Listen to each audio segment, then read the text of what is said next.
Hi viewers, welcome to our channel. Present మనతో పాటు దాము బాలాజీ గారు సీనియర్ జర్నలిస్ట్ ఉన్నారు. వారితో ఒకసారి మాట్లాడదాం. సార్ నమస్కారం.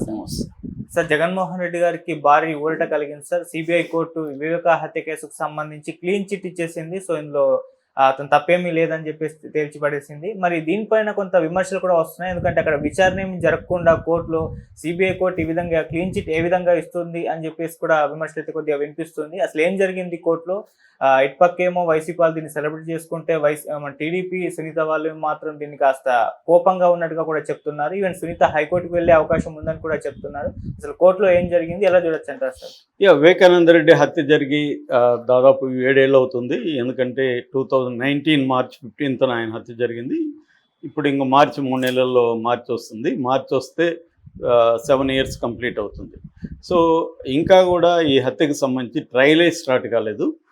సునీత ఏమో దీన్ని ఇంకా విచారణ మళ్ళీ కంటిన్యూ చేయాలని సునీత పట్టుబడుతుంది. సునీత ప్లాన్ ఏంటంటే ఆల్రెడీ ఇప్పటి వరకు దీంట్లో 8 మంది అక్యూజ్డ్ ఉన్నారు, ముద్దాయిలు 8 మంది ఉన్నారు. ఎర్రగంగిరెడ్డి A1, తర్వాత Sunil Yadav A2, Umashankar Reddy A3, Dastagiri A4, A5 Devireddy Shivashankar Reddy, A6 Gajjala Uday Kumar Reddy, A7 Bhaskar Reddy, A8 Avinash Reddy. So వీళ్ళల్లో ఇప్పుడు A4గా ఉన్న దస్తగిరిని సాక్ష్య లేకపోతే నిందితుడా అనేది ఇంకా కోర్టు తేల్చలేదు.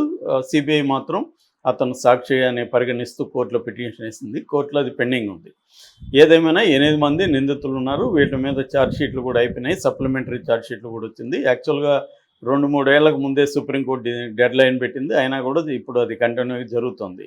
ఈ మధ్యకాలంలో ప్రభుత్వాలు కూడా మారిపోయినాయి. ఈ ప్రభుత్వం వచ్చినాక వేగం అందుకుంటుంది, శిక్షలు పడుతుంది అనుకున్నారు. బట్ 2 ఏళ్ళు అయిపోయింది. ఇప్పటికి కూడా ట్రయల్ కూడా స్టార్ట్ కాలేదు. ఈ నేపథ్యంలో సునీత ఇది విచారణ సరిగా లేదు, ఇంకా మళ్ళీ చేయాలి విచారణ అని చెప్పింది. అంటే ఆమె ఉద్దేశం ప్రధానంగా సూత్రధారులు పాత్రధారులు, అంటే దీంట్లో చేసింది వేరు చేయించింది వేరు. చేయించిందంటే జగన్ భారతిరెడ్డి వాళ్ళిద్దరి మీద కూడా ఇన్వెస్టిగేషన్ జరగాలనేది సునీత ఒక అభిమతం లేకపోతే కోరిక. దాని మీద ఆమె సిబిఐ కోర్టులో పిటిషన్ వేసింది. సిబిఐ కోర్టు విచారణ జరిపింది. దాదాపు 2 వారాల పాటు 20 గంటల సేపు దీని మీద వాదోపవాదాలు జరిగాయి. ఇటు వీళ్ళ ముద్దాయిల తరపున అనేక మంది అడ్వకేట్స్ కూడా ఆర్గ్యూ చేశారు. ఆల్రెడీ ఛార్జ్షీట్లు అయిపోయినాయి, వాంగ్మూలాలు అయిపోయినాయి, సాక్షుల వాంగ్మూలాలు అయిపోయినాయి, అన్నీ అయిపోయినాయి.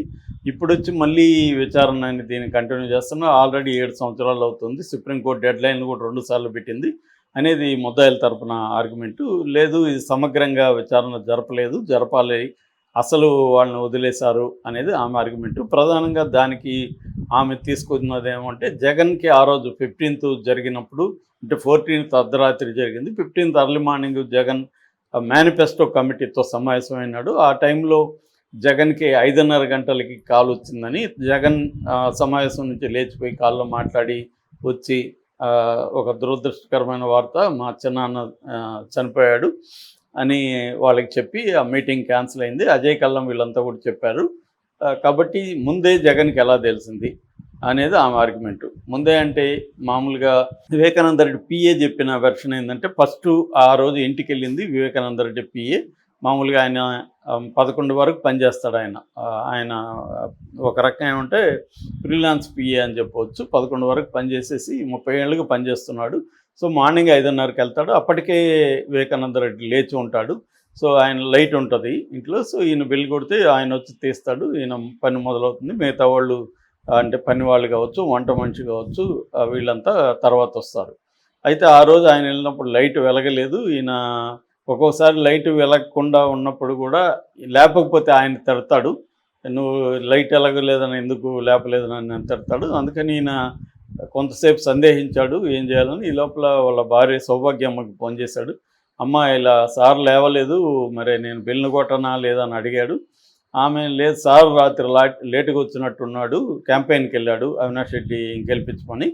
సో లేటుగా వచ్చినట్టున్నాడు, కాసేపు చూడనింది. సో చూస్తున్నాడు. ఈ లోపల ఆంధ్రజ్యోతి పేపర్ వచ్చింది. పేపర్ చూసుకున్నాడు. ఈ లోపల లక్ష్మమ్మ వంట మనిషి వాళ్ళ కొడుకు ప్రకాష్ డ్రాప్ చేయడానికి వచ్చారు. వాళ్ళకు కూడా చెప్పారు ఇంకా లేవలేదని. సో వీళ్ళకి అనుమానం వచ్చింది, ఏంది ఇంతసేపు లేవలేదని. ఈ లోపల అక్కడ పడుకున్న రంగయ్య వాచ్మెన్ లేచి అతను ఓడ్చడం చేస్తున్నాడు. ఈ లోపల వీళ్ళు పక్కకి వెళ్ళి చూశారు, అక్కడ ఏమి లోపలికి తొంగి చూశారు, అక్కడేమి కనబడలేదు. ఈ లోపల రంగయ్య అరుచుకుంటూ వచ్చాడు, ఏంటంటే సారు బాత్రూంలో రక్తం మడుగులో పడున్నాడని. ఎందుకంటే అటుపక్క సైడ్ డోర్ ఓపెన్ ఉంది, దాన్ని తీసుకొని లోపలికి వెళ్ళాడు రంగయ్య. దాంతో ఇదంతా జరిగేసరికి 6:30 ఎంత అయింది.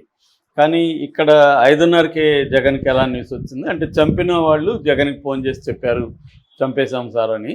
సో అందుకని దాన్ని కప్పుచ్చడానికి కోసం ఫస్ట్ హార్ట్ అటాక్ అన్నారు, సాక్షులు హార్ట్ అటాక్ అని వచ్చింది, అవినాష్ రెడ్డి హార్ట్ అటాక్ అన్నాడు, తర్వాత విజయసాయి రెడ్డి కూడా అటాక్ అన్నాడు. విజయసాయి రెడ్డి కూడా ఈ మధ్య నాకు అవినాష్ రెడ్డి చెప్పాడు, అవినాష్ రెడ్డి ఏమో నాకు వేరే వాళ్ళు చెప్తే నేను చెప్పాను, వాళ్ళ అల్లుడే చెప్పాడు, వివేకానంద రెడ్డి అల్లుడే నాకు ఫోన్ చేసి చెప్పాడు ఆయన అన్నాడు. ఇలాగే ఇది ఒక కన్ఫ్యూజన్ వ్యవహారం అయితే ఉంది. సో దాని తర్వాత ఈ కృష్ణారెడ్డి పోయి కంప్లైంట్ ఇచ్చాడు పోలీస్ స్టేషన్లో. ఈ లోపల కృష్ణారెడ్డి వెర్షన్ ఏంటంటే ఆయన దగ్గర వివేకానంద రెడ్డి లెటరు, ఫోను ఈ రెండు నా దగ్గర ప్రకాష్ వచ్చి నాకు ఇచ్చాడు. ఆ లెటర్లో డ్రైవర్ ప్రసాద్ నన్ను చంపాడు, అతను వదలకండి అని రాసింది. నేను ఫోన్ చేసి సునీతమ్మ వాళ్ళకి చెప్పాను, వాళ్ళు అప్పటికే బయలుదేరి మధ్యలో ఉన్నారు, నువ్వు ఆ లెటర్ కానీ ఫోన్ కానీ ఎవరికి ఇవ్వద్దు, నీ దగ్గర పెట్టు, మేము వచ్చి నాకు ఇస్తా ఉన్నారు. అంటే మామూలుగా అయితే పోలీసులకు అప్పగించాలి, అది వద్దన్నారు వాళ్ళు. తర్వాత ఎప్పుడో వచ్చినాక మధ్యాహ్నం 1 గంట తర్వాత వాళ్ళకి ఇచ్చేశాను అనేది కృష్ణారెడ్డి చెప్పింది.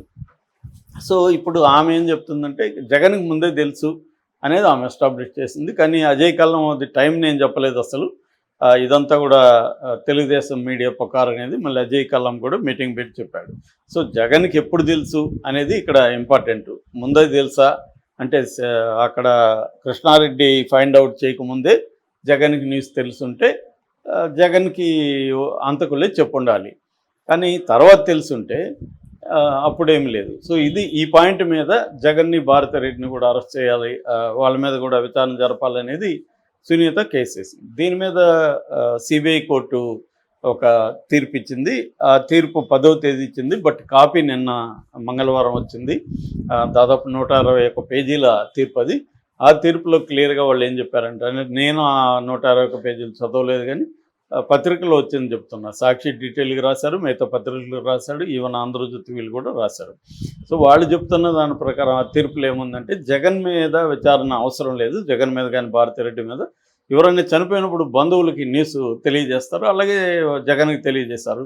దాన్ని బేస్ చేసుకొని జగన్ దీంట్లో ఉన్నాడనేది మనం ఎలా చెప్తాం, కాబట్టి విచారణ అవసరం లేదు అనేది చెప్పారు. ఇంకా ఆల్రెడీ సప్లిమెంటరీ ఇవి కూడా వేసేసారు కాబట్టి విచారణ అవసరం లేదు. ఒక పాయింట్ మాత్రమే విచారించాలి, అదేంటంటే సునీల్ యాదవ్ కొడుకు కిరణ్ యాదవ్, సునీల్ యాదవ్ అంటే అక్యూజన్ నెంబర్ 2 అనమాట.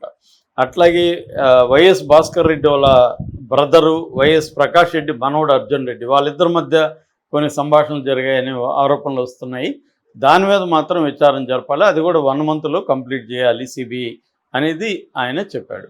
సో ఇప్పుడు ఇది తెలుగుదేశం వాళ్ళకి వీళ్ళకి ఇబ్బందిగా ఉంది, సునీతకు కూడా ఇబ్బందిగా ఉంది. ఎందుకంటే వీళ్ళిద్దరు ప్లాన్ కూడా ఏంటంటే జగన్ మీద విచారణ జరపాలి. ఎందుకంటే ఇది నేను చాలాసార్లు చెప్పాను, వివేకానంద రెడ్డి హత్యని ఇరు వర్గాలు, ఇటు వైసీపీ ఇటు తెలుగుదేశం ఇద్దరు కూడా రాజకీయంగా ఉపయోగించుకోవాలని అప్పటి నుంచి ట్రై చేస్తున్నారు, అనేసార్లు ఉపయోగించుకున్నారు. జగన్ 2019లో దీన్ని ఉపయోగించుకుని నారాసుర రక్త చరిత్రని చంద్రబాబు లోకేష్ వీళ్ళు కలిసి చంపించారని ఒక సానుభూతిని క్రియేట్ చేసుకున్నాడు. ఆ తర్వాత జగనాసుర రక్త చరిత్రను వీళ్ళు కూడా పుస్తకం వేశారు, జగన్ బాబాయిని గొడ్డలి అని చెప్పి దాని మీద సినిమా కూడా తీశారు. వీళ్ళ వెర్షన్ వీళ్ళు చెప్పారు. సునీత ఏమో బిగినింగ్లో జగన్కు ఉపయోగపడింది, తర్వాత చంద్రబాబుకు ఉపయోగపడింది. సో ఇలాగా ఈ కేసు ఏంటంటే పొలిటికల్ టర్న్ తీసుకోవడం వల్లనే ఇది ఇప్పటి వరకు పరిష్కారం కాలేదు. మామూలుగా అయితే హత్య కేసులు 4 రోజుల్లో మన పోలీసులు పరిష్కరిస్తారు, దీనికి మళ్ళీ సిబిఐ వచ్చింది. సిబిఐ అనేది మా భాషలో చెప్పాలంటే పుడింగ్ ఇన్వెస్టిగేటివ్ ఏజెన్సీ ఇండియాలోనే. అలాంటిదే 7 ఏళ్ళు పట్టిందంటే ఒక హత్య కేసు. మామూలుగా మనం ఏ హత్య కేసులు ఏం చేస్తారు, కాకపోతే కొన్ని చేయరు. ఆ మధ్య కడప ప్రొద్దుటూరులో జరిగింది ఒక అమ్మాయిది, దాన్ని ఇప్పటివరకు తేల్చలేదు. అంటే పోలీసులకి పొలిటికల్ ప్రెజర్ ఉంటేనే హత్య కేసులు తేలవు, కానీ పోలీసులకి ఫ్రీడమ్ ఇస్తే వాళ్ళు 4 రోజుల్లో ఎటువంటి హత్య కేసు అయినా చేస్తారు. ఇవాళ ఉన్న టెక్నాలజీ కానీ ఇవాళ ఉన్న ఫోన్లు, సీసీటీవీలు ఇవన్నీ ఇది ఉంది. రెండోది వాళ్ళని కొడతారు ఎలాగో నిందితుల్ని. ఇప్పుడు దస్తగిరి అనేవాడు నేనే చేశానని చెప్తున్నాడు, దస్తగిరిని కొడితే ఏం చెప్పాడు, కొట్టకపోయినా అతను అప్రూవర్గా మారిపోయాడు అనుకో, మిగతా వాళ్ళు కూడా కొట్టారని అందరూ అంటున్నారు కదా. సో ఈ 5 మంది అయితే హత్య చేశారనేది చెప్తున్నారు. ఇప్పుడు 5 మంది వెనక ఎవరున్నారనేది ఇంపార్టెంట్. దీని మీద ట్రయల్ స్టార్ట్ అవ్వచ్చు. ఆల్రెడీ సిబిఐ ఎంక్వైరీలు కూడా అయిపోయినాయి. కానీ ఇక్కడ ఏంటంటే పొలిటికల్ టర్న్ తీసుకుంది కాబట్టి ఈ కేసు తేలదు, ఇప్పటికి కూడా తేలదు. ట్రయల్ కూడా ఇంకా జరగచ్చు.